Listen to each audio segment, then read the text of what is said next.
আবার মেয়ে তার তার বাবা যে চিকিৎসা করিয়েছিল ঝাড়ফুঁক, ভিকটিম তার সাথে যোগাযোগ বন্ধ করে দেয় এবং ভিকটিমের বাবা এই বিষয়টি তাদের সম্পর্কের বিষয়টি জানা।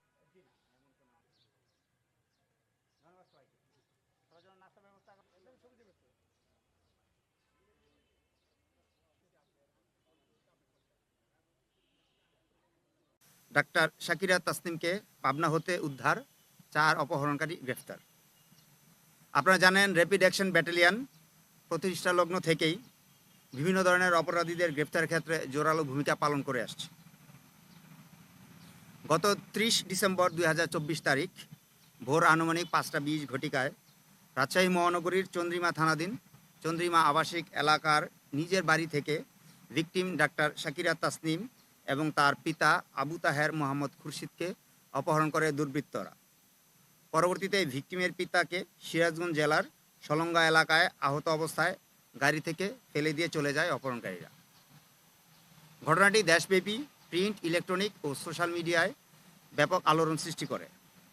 চাঞ্চল্যকর এই ঘটনায় ভিকটিমের বাবা বাদী হয়ে রাজশাহী মহানগরীর চন্দ্রিমা থানায় একটি অপহরণ মামলা দায়ের করেন, যার মামলা নম্বর 19 তারিখ 31 ডিসেম্বর 2024, ধারা 2000 সালের নারী ও শিশু নির্যাতন দমন আইন সংশোধনী 2020 এর 7/30 সহ 448, 323, 324, 307, 326, 365 ও 506। উল্লেখিত মামলার প্রেক্ষিতে অপহৃত ডাক্তার শাকিরা তাসনিমকে উদ্ধার ও অপহরণকারীদের গ্রেপ্তারে অভিযানে নামে র্যাব।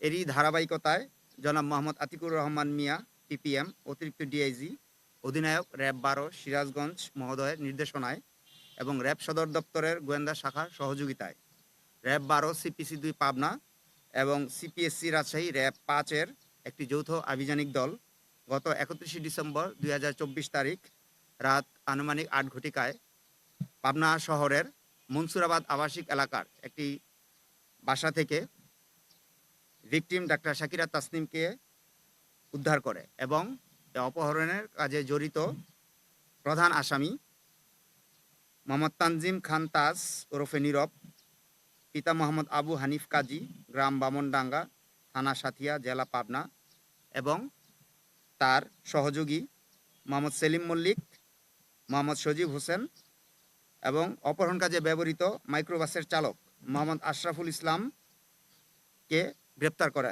হয়। এই সময় অপহরণের কাজে ব্যবহৃত মাইক্রোবাসটিও জব্দ করা হয়।